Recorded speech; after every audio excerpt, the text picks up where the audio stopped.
A chuva começou fina, quase educada, como se pedisse licença para cair no jardim impecável da mansão Monteiro. Os coqueiros inclinavam as copas, e as luzes âmbar da fachada refletiam poças tímidas ao longo do caminho de pedras. Na sala principal, onde tapetes persas amansavam passos e quadros antigos vigiavam o tempo, repousava o caixão de senhor Álvaro Monteiro, patriarca de voz grave e mãos que conheciam tanto contratos quanto gente. O ambiente cheirava a lírio, vela cara e um fundo leve de café passado às pressas na copa. Rosa, a empregada que trabalhara ali por 27 anos, estava em pé, sem fazer alarde, junto à última janela. Vestia um vestido preto simples, sem gola, cabelo preso com grampos, uma corrente fina no pescoço presente do patrão em um Natal distante, e o velho hábito de ficar invisível quando os ricos ocupavam o espaço.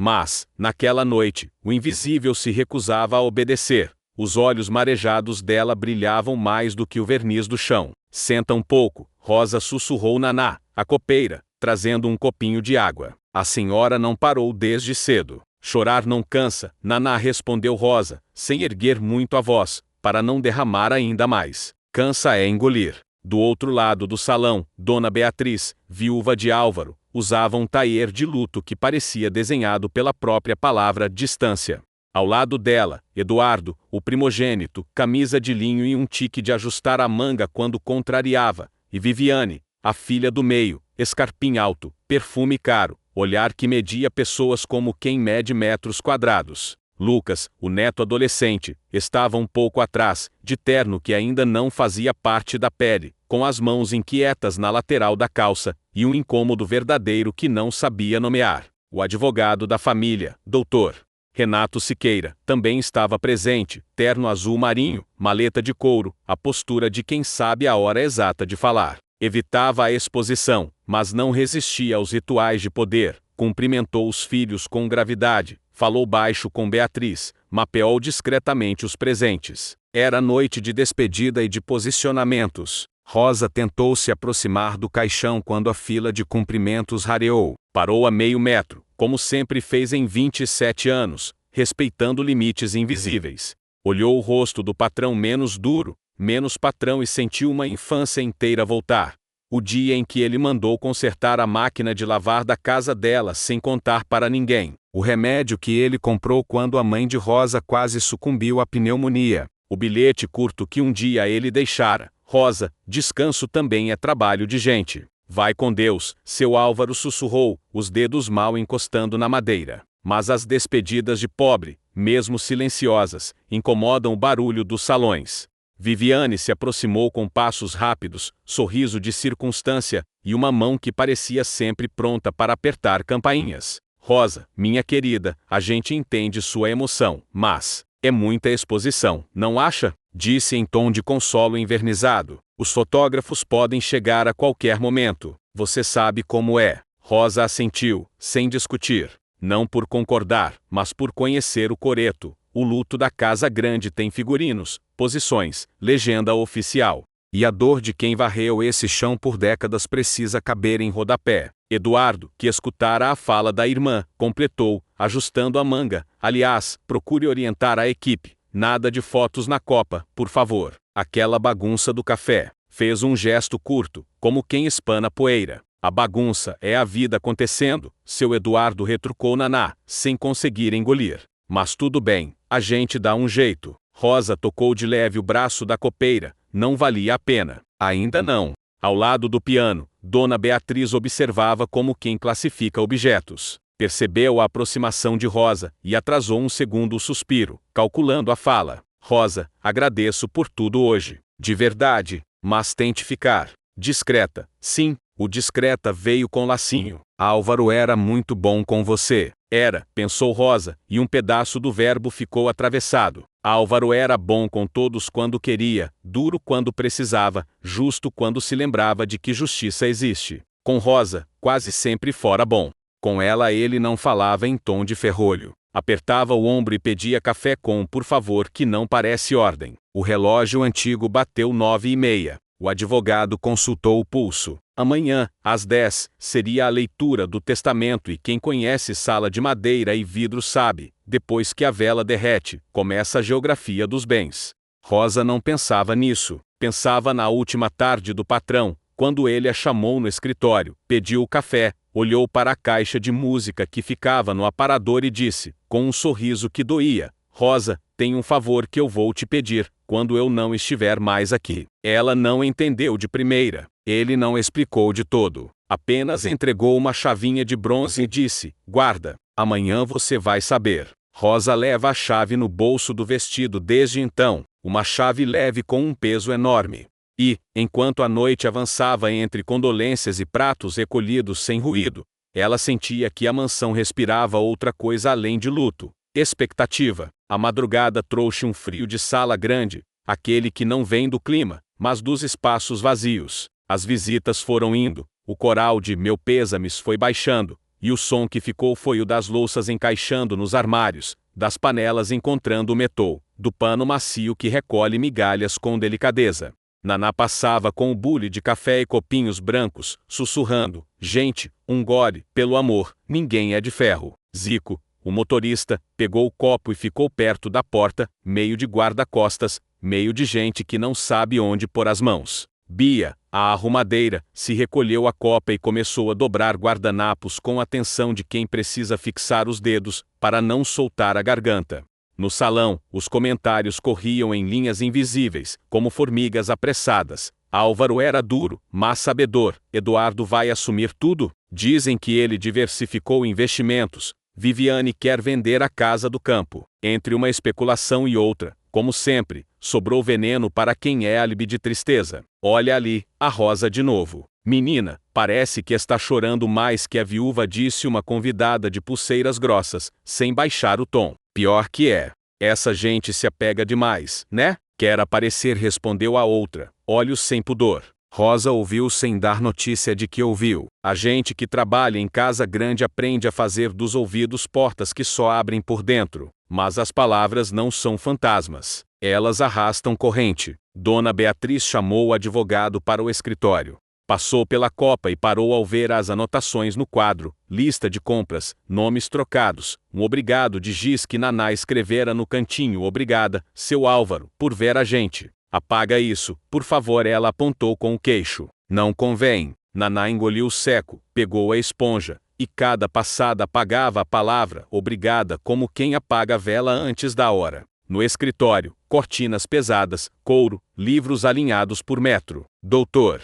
Renato abriu a maleta, tirou uma pasta com elástico e a colocou sobre a mesa. Amanhã, às 10, no cartório. Sugiro apenas a família direta, para evitar usos indevidos das informações. Eduardo ajeitou o relógio. E os funcionários? Seria deselegante, mas prefiro evitar. Beatriz assentiu, seca, concordo. Não quero palco. Doutor Renato pigarreou o pigarro de quem sabe de algo. Há uma carta, Beatriz, em anexo ao testamento, redigida pelo senhor Álvaro. L. Fez constar o nome de Rosa. Os três se entreolharam como se o ar tivesse tropeçado. Nome como testemunha? Arriscou Eduardo. Como destinatária de instruções, respondeu o advogado, medindo sílaba por sílaba. Nada mais posso adiantar por dever de sigilo. Beatriz engoliu a secura. Instruções. Álvaro e suas manias de surpreender quando ninguém podia dizer que não. Eduardo tentou rir. Papai e seu teatro. Papai e sua decência, corrigiu Lucas, que surgira na porta sem anunciar, com o rosto de quem não aguenta mais ser meio convidado, meio neto, meio invisível. 3 olhares se voltaram para ele. O menino não recuou. Nesse instante, alguém bateu na moldura da porta. Rosa, humilde e inteira, com um prato de sanduíches que nunca passariam de lanches, mas naquela hora eram botes. Com licença, deixar aqui? Sim, Rosa. Obrigada, disse Dr. Renato, mais rápido do que qualquer monteiro. Rosa pousou a bandeja, não entrou mais um passo. Sabe que o chão do poder tem cercas invisíveis. Aprendeu todas, e ainda assim, alguma coisa naquela noite dizia para pisar mais 1 centímetro. Não pisou. Guardou a vontade no bolso, ao lado da chavinha de bronze. Ao sair, ouviu Viviane ao telefone. Claro que eu estou exausta. Imagine, a casa cheia. Ia, Empregada dramatizando. Amanhã, testamento. Por mim, eu já venderia metade e ia para Lisboa. Esse país cansa. Risos.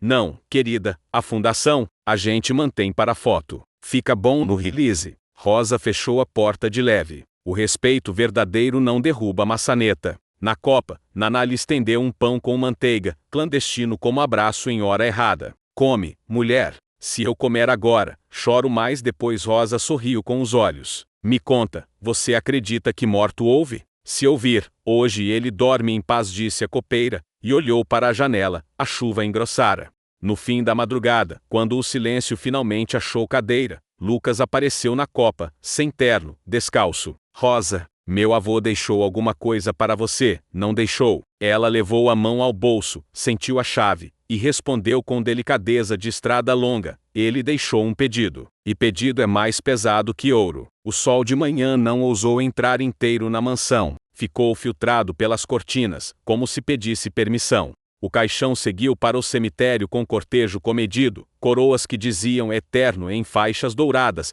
e choros educados em decibéis de condomínio. Rosa ficou na última fileira da capela, próximas às flores simples que a equipe levara, rezando do jeito que quem trabalha reza, agradecendo o pão, pedindo saúde, negociando coragem. Ao término, enquanto carros iam embora com pressa de almoço de gente importante, Dr. Renato aproximou-se de Rosa no estacionamento interno, discreto como quem entrega recado de novela antiga. Dona Rosa, bom dia. Sei que hoje é pesado para todos. O senhor Álvaro deixou uma carta com meu cartório, complementando o testamento, e nela a menção à senhora. Ela baixou os olhos por um segundo, num gesto que era respeito e medo ao mesmo tempo. Ele me deu uma chave, doutor. Não sei de quê.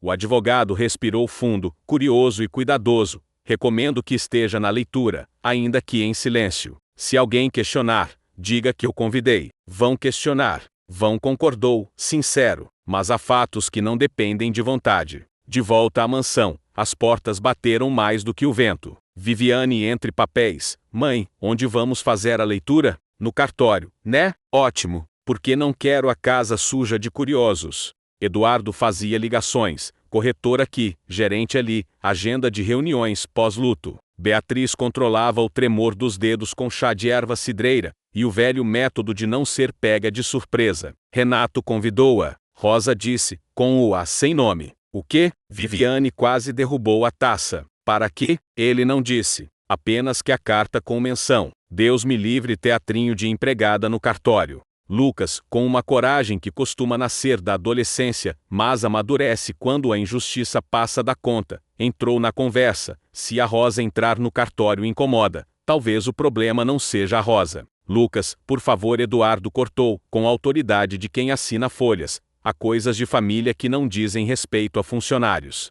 27 anos servindo café, cuidando da doença do vô, lavando a roupa vomitada dos seus amigos da faculdade nas festas. Isso é o quê? Prestação de serviço por aplicativo? O neto soltou a farpa como quem larga um peso. Beatriz foi rápida e fria, como sempre. Controle-se. Rosa, no corredor, ouviu sem querer ou porque a vida quer que certas coisas sejam ouvidas, para que a espinha se alinhe. Entrou no quarto de arrumos e fechou a porta. Encostou a testa no armário e tirou a chave do bolso. Pequena, de bronze, com um número gravado, 43. Lembrou-se da tarde em que a recebera. Álvaro sozinho no escritório, cena que quase nunca acontecia depois da doença. Ele pediu café, tocou a caixa de música que ficava no aparador, uma peça antiga, de madeira escura, que tocava uma valsa que lembrava a infância de gente que teve infância doce. Rosa, quando eu for. Ele falou como quem fala viajar, pegue a caixa de música. Há um fundo falso. A chave vai te contar o resto. Mas por que eu, seu Álvaro? Porque você sabe guardar sem esconder. Rosa abriu o armário de roupa de cama. Atrás dos lençóis, estava a caixa de música, como sempre esteve. Passou a mão na tampa. A madeira conhecia sua mão tanto quanto ela conhecia a madeira. Abriu. A valsa veio baixa, melancólica, bonita demais para aquele nó. Olhou por baixo, sentiu o relevo do parafuso, o encaixe que não parecia encaixe. Usou a própria chave como alavanca, com medo de quebrar passado. O fundo levantou. Dentro, um envelope pardo e um porta-retrato pequeno. No retrato, Álvaro em preto e branco, mais novo, com a mão no ombro de um garoto de uns 12 anos. Um sorriso parecido com o de Lucas, mas com uma sombra que o neto não tinha. No verso, uma data, 1998, e um nome escrito à caneta, Jonas. No envelope, uma carta de punho firme, Rosa, se você está lendo, eu já atravessei. Não confio nos meus iguais para aquilo que precisa de coração e segredo. Esta chave abre o número 43 do depósito Monteiro. Lá estão documentos que devem ser entregues na presença dos meus filhos e de você. Se tentarem impedir, diga a Renato que eu previ que impediriam. Meu erro maior foi o silêncio. Que o seu seja apenas o necessário até a hora certa. Álvaro. Rosa sentiu o mundo se reordenar como pratos que, de repente, resolvem ficar em pé.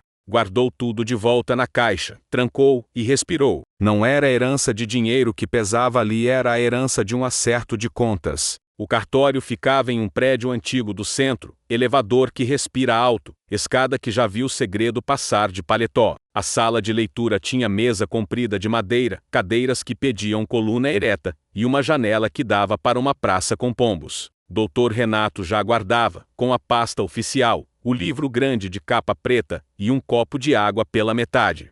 Beatriz entrou primeiro, pontual como quem chega para acordar juros. Eduardo veio com o celular grudado na mão, devolvendo e-mails com a urgência que só empresas sabem criar para justificar frieza. Viviane, óculos escuros dentro do prédio, como se o luto de salão precisasse de adereço. Lucas, sem gravata, camisa arregaçada, o único que parecia respirar fora do manual. Quando Rosa atravessou a porta, Viviane levantou as sobrancelhas como quem vê a etiqueta errada no terno. O que ela está fazendo aqui? Perguntou, sem açúcar. Dr. Renato manteve a voz funda. A pedido do Sr. Álvaro, a Sra. Rosa foi convocada para esta leitura. Convocada? Eduardo riu curto. Desde quando o empregado é parte de testamento? Desde quando o testador assim determina, o advogado replicou, com a polidez de quem já levou tapa calado, e agora traz luva. Beatriz interveio, preocupada com as aparências dentro do cartório. Vamos ser práticos.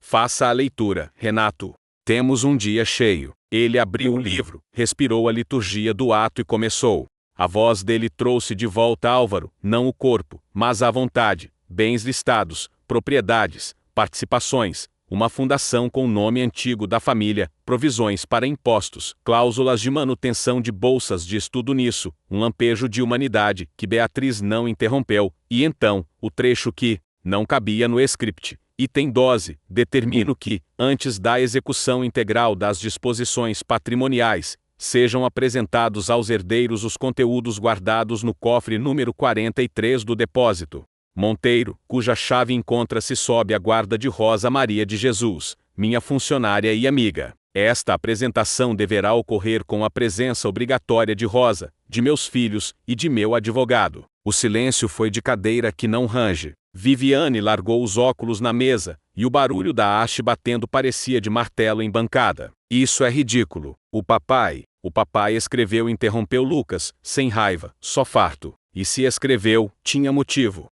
Eduardo recostou, braços cruzados, postura de embate. E se for chantagem? E se for uma história que alguém inventou para... Dr. Renato ergueu um envelope menor. Esta é a carta anexo que recebi do Sr. Álvaro, com impressão digital, firma reconhecida, e filmagem do ato. Ele previu contestação. Beatriz fechou os olhos por um segundo. Ninguém havia fazer isso, porque usualmente não fazia. Procedamos, disse, seca. Rosa, mãos no colo, escutava seu nome ecoar naquela mesa como coisa estranha e própria ao mesmo tempo. O coração batia como quando o relógio da copa marca a hora das 5, e o café precisa sair perfeito. Era a hora. O depósito Monteiro era um galpão organizado em boxes, corredores largos, cheiro de papel, umidade e ferro velho limpo. A gerente, de crachá e sorriso de quem já viu muita história em armário, guiou o grupo até o corredor C, parou diante da porta metálica com o número 43, e aguardou o gesto de quem manda. Por instinto, Eduardo avançou o passo. Por fato, Dr. Renato ergueu a mão.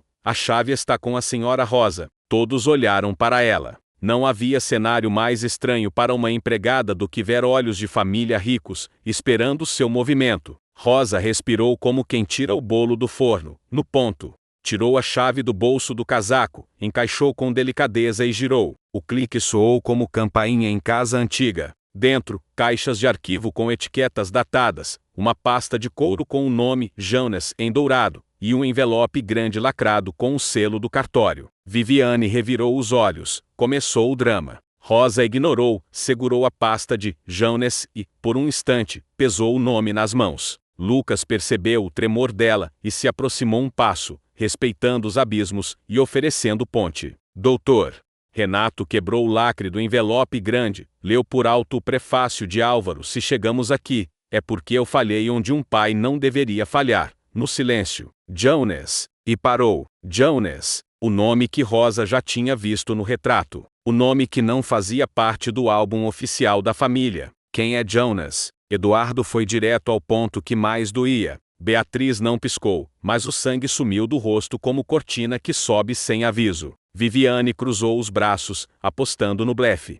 Lucas quase respondeu por todos, mas preferiu ouvir. Rosa sentiu que o ar do galpão ficou curto. O advogado puxou o conteúdo, fotografias, certidões, comprovantes de depósito em uma conta de nome desconhecido pelos presentes, cartas datilografadas e assinadas por Álvaro, endereçadas a um endereço simples da Zona Norte, para Jonas, para a mãe de Jonas, para a escola de Jonas. Meu Deus! Escapou de Beatriz, um fiapo de voz. Viviane tocou o braço dela. Mãe! Beatriz expirou com dificuldade, levou a mão ao peito, andou 2 passos para trás, como quem encontra a aresta de um móvel no escuro. Eduardo avançou duro. Então é isso? Nosso pai teve um filho fora do casamento e guardou. Isso. Aqui? E por que Rosa? Doutor Renato limpou a garganta, porque Rosa sabia guardar sem esconder. Palavras dele. E porque havia alguém na casa que poderia proteger essa ponte, até que Álvaro tivesse coragem de atravessá-la com vocês.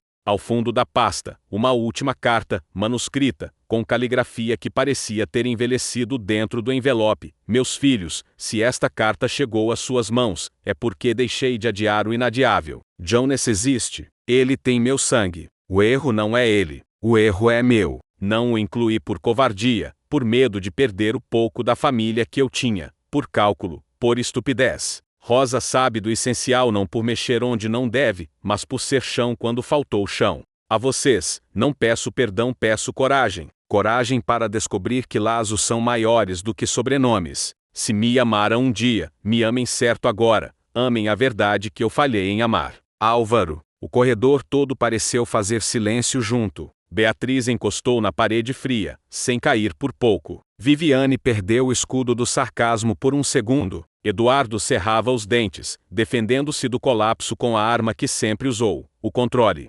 Lucas olhou para Rosa como quem encontra a bússola. Você sabia? Eu sabia que um dia a verdade ia pedir passagem, disse Rosa, a voz baixa, firme, e que ia precisar de todos para atravessar. Dr. Renato fechou a pasta, tomando fôlego. Há uma última instrução no testamento. Álvaro condiciona qualquer redistribuição patrimonial, venda ou alteração societária à resolução digna deste assunto. Em palavras claras, ninguém mexe em nada até que encontremos Jonas e façamos a leitura com ele presente. O eco dessa frase não bateu só nas paredes de metal, bateu em consciências. O testamento esquecido não era sobre coisas, era sobre gente. E, ali, diante do cofre 43, a família Monteiro começou pela primeira vez a existir de verdade. A volta do depósito até a mansão foi um silêncio que pesava mais do que qualquer palavra. O carro preto seguia lento, e dentro dele cada um lutava contra seus próprios fantasmas. Beatriz segurava a bolsa com força, como se dentro estivesse o pouco de controle que lhe restava. Eduardo mexia compulsivamente no celular, mas a tela apagada denunciava que era só gesto de defesa. Viviane encarava a janela, as unhas batendo contra o vidro. Lucas quebrou o silêncio. 27 anos a gente almoça e janta naquela mesa, e ninguém nunca falou de Jonas? Beatriz fechou os olhos. Lucas, não é assunto para você. Não é assunto para mim? Ele quase riu. Se o vô achava que era assunto de herança, é assunto meu também. Rosa, no banco da frente ao lado de Zico, apertava o pequeno crucifixo do colar. O coração dizia que a família não ia digerir aquilo fácil. Mas uma frase de Álvaro latejava. O erro não é ele. O erro é meu. Naquela noite, a mansão tentou manter a rotina. Mesa posta, guardanapos dobrados, porcelana francesa. Mas o clima era de tribunal. Viviane largou os talheres cedo. É ridículo trazer um estranho para dentro da família. Eduardo rebateu: não é estranho. É sangue. Sangue não cria laço, cortou Beatriz, a voz firme, mas os olhos marejados. E laço também não se impõe em testamento. Lucas olhou para Rosa, que se manteve de pé, servindo a salada como sempre, mas com o olhar em outro lugar. Vó, disse o garoto, se o vô errou, a gente vai repetir o erro dele? Fingir que Jonas não existe? O som de um garfo caindo contra a porcelana ecoou como resposta. Na manhã seguinte, doutor Renato chamou Rosa à parte no escritório. Nos documentos, o endereço da mãe de Jonas. Zona Norte. Pode estar desatualizado, mas é um começo. O senhor vai levar os filhos? Ela perguntou. Não, eles não querem. Só o Lucas demonstrou vontade. Rosa respirou fundo. Então eu vou. Álvaro me deu essa chave, não foi para esconder. No portão da mansão, quando Rosa já se preparava para sair, Lucas apareceu com a mochila no ombro. Se a senhora vai, eu vou também. Meu avô queria que eu soubesse. Rosa não conseguiu negar. O endereço levava a uma rua estreita, com casas geminadas e pintura gasta. Portão de ferro, roupas estendidas no varal, cheiro de feijão vindo da cozinha. Rosa apertou a campainha. Uma senhora de cabelos brancos abriu olhar desconfiado, mas não hostil. Dona Marta? Rosa perguntou. Sim. Quem são? Rosa hesitou. Lucas deu um passo à frente. Eu sou neto do Álvaro Monteiro. Vim procurar Jonas. O nome caiu como pedra no quintal. A senhora levou a mão ao coração. Jonas não mora mais aqui. Mas ele deixou um número. No carro, o papel com o número tremia nas mãos de Lucas. Ele discou. Chamou uma, duas, três vezes. Alô? Uma voz masculina, firme, do outro lado. É, Jonas. Silêncio. Quem está falando? Eu sou Lucas, neto do Álvaro Monteiro. Seu irmão, talvez. Do outro lado, respiração pesada. Sabia que um dia iam me procurar, respondeu Jonas, frio. Mas não esperem que eu abra os braços. O que eu sei sobre essa família não cabe em testamento. A linha caiu. Rosa e Lucas se entreolharam. A verdade tinha sido encontrada, mas não seria entregue de graça. Rosa e Lucas chegaram exaustos. A mansão parecia maior, mais fria. Viviane já esperava na porta, braços cruzados. Foram brincar de detetive? Ironizou. Ou já trouxeram o bastardo para dentro de casa? Lucas fechou o punho, mas Rosa tocou em seu braço, pedindo calma. Ele atendeu. Viviane existe, e tem raiva, disse, firme.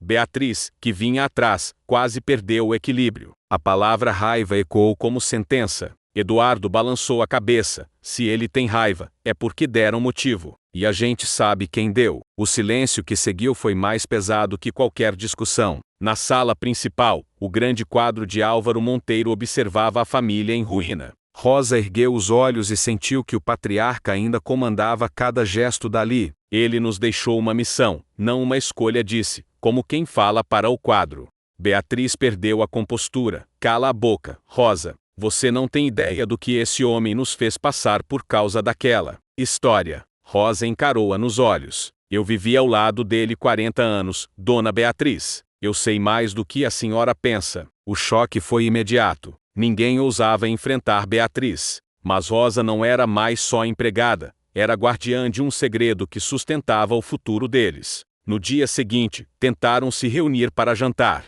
A mesa farta parecia sufocante. De repente, o celular de Lucas vibrou. Ele atendeu sem pensar. Jonas. O salão inteiro parou. Não me liguem mais, disse a voz firme. Se quiserem falar comigo, venham vocês até aqui, mas não tragam jornalistas nem advogados. Onde? Lucas perguntou. O lugar onde tudo começou. Onde meu pai me escondeu. A ligação caiu. Rosa fechou os olhos, sabia exatamente onde era. Um sítio antigo, afastado, que ninguém mais mencionava.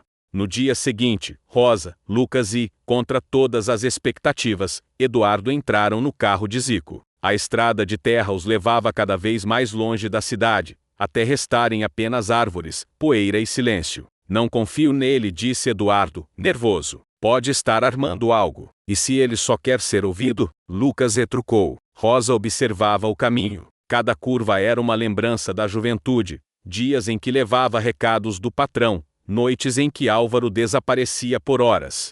Agora fazia sentido. Era ali que Jones crescera, escondido. A casa simples ainda estava de pé, telhado gasto, janelas de madeira. Na varanda, um homem de cerca de 40 anos, braços fortes, olhar duro, esperava. Então vocês vieram, disse Jones, sem emoção. O silêncio foi cortado por Lucas. Viemos porque somos família. Jones riu amargo. Família? Família é quem não te abandona num canto do mundo. Vocês vieram porque o dinheiro do velho mandou. Rosa deu um passo à frente. Não é verdade. Eu vim porque Álvaro me pediu, e porque a sua dor também é minha. Os olhos de Jones se estreitaram. Ele sabia que Rosa guardava mais do que parecia. Jones permaneceu imóvel na varanda. Seus olhos corriam de Lucas para Eduardo, mas paravam em Rosa, como se ela carregasse todas as respostas. O velho morreu rico, não foi? Disse ele. Pois saibam que ele me deixou pobre desde o berço. Eduardo rebateu. Você não sabe do que fala. Jones riu, sem humor. Sei muito bem. Enquanto vocês cresciam cercados de luxo, eu era criado pela minha mãe, sem um centavo. E cada vez que perguntava quem era meu pai, ela respondia, um homem que não pode assumir você. Lucas deu um passo à frente, e mesmo assim você carrega o sangue dele. Talvez por isso ele tenha deixado essa cláusula. Talvez quisesse reparar. Jones olhou fixo para Rosa. Ou talvez ele só quisesse aliviar a consciência. A tensão era quase insuportável. Rosa respirou fundo. Jones, você precisa saber. Álvaro nunca te esqueceu. Eu mesma entregava cartas, dinheiro escondido. Sua mãe sempre devolvia. Jones franziu o senho, a raiva misturada com confusão. Está mentindo. Não, Rosa insistiu. Ele tinha medo de destruir a família oficial, mas tentava cuidar de você nas sombras. A dor dele era não poder te assumir diante de todos. Eduardo engoliu seco. Aquela era a primeira vez que ouvia Rosa falar tão abertamente. Jones apertou os punhos. Então ele preferiu proteger o nome Monteiro do que o próprio filho. Essa é a verdade. Rosa entrou na casa, seguida pelos outros. O lugar era simples, sofá gasto, fotos antigas em molduras baratas. Em cima da estante, um porta-retrato chamava a atenção. Lucas pegou. Era um menino de uns 7 anos, segurando um carrinho de madeira. Esse era você? Jones desviou o olhar. Era o presente que ele trouxe uma vez. Sumiu no dia seguinte. Rosa se aproximou. Eu lembro desse carrinho. Foi Álvaro quem pediu que eu comprasse. Ele me disse, diga a ele que é do pai. Jones ficou paralisado. Aquela memória confirmava a história que ele negava acreditar. Jones se virou de repente, encarando Eduardo. Você acha que eu quero o dinheiro? Eu quero é a verdade. Quero que todo mundo saiba quem ele foi de verdade. Eduardo retrucou. E destruir o nome da família? Não. Mostrar que nome nenhum vale mais que um filho. Lucas falou baixo, mas firme. Se você não aceitar o que o vô deixou, essa ferida nunca fecha. O silêncio se espalhou como pólvora. Pela primeira vez, Jones parecia dividido. Rosa abriu a bolsa e tirou um envelope. O advogado me deu isso. Uma cópia da carta que acompanhava o testamento. Ela entregou a Jones. As mãos dele tremiam. Jones, meu filho, perdoe-me por não ter sido o pai que merecia. Deixo a você não só bens, mas o direito de ser reconhecido. Lucas será seu elo. Rosa, sua guardiã. Que esta família aprenda que o sangue não é moeda, é laço. As palavras ecoaram como sentença. Jones deixou a carta cair no chão. Ele sabia, murmurou, a voz quebrada. Sabia de tudo. E pela primeira vez, os olhos duros de Jones se encheram de lágrimas. 2 dias depois, os portões da mansão Monteiro se abriram. O carro preto entrou devagar, e quando a porta traseira se abriu, não foi Rosa nem Lucas quem desceu primeiro. Foi Jones. Beatriz, parada na varanda, quase deixou o cálice cair da mão. Ele não, sussurrou, sem conseguir terminar. Viviane arregalou os olhos, a incredulidade misturada com ódio. Não pode ser sério. Eduardo, que vinha logo atrás, apenas respirou fundo. É real, e agora todos vão ter que aceitar. O silêncio dos empregados no corredor denunciava que a notícia já corria como fogo. Na grande sala, Dr. Renato aguardava, os documentos do testamento em mãos. Senhores, como previsto, a cláusula do senhor Álvaro só poderia ser cumprida com a presença de Jonas. Beatriz explodiu. Isso é um insulto. Essa casa tem história, tradição. Não será manchada por um filho legítimo, interrompeu Jonas, a voz firme. Porque gostem ou não, é isso que eu sou. A sala se encheu de murmúrios. Rosa permaneceu em pé, próxima à porta, mas com o peito erguido. Dr. Renato abriu a pasta e leu em voz alta: deixo a todos os meus filhos e netos, não apenas bens materiais, mas o dever de preservar a verdade.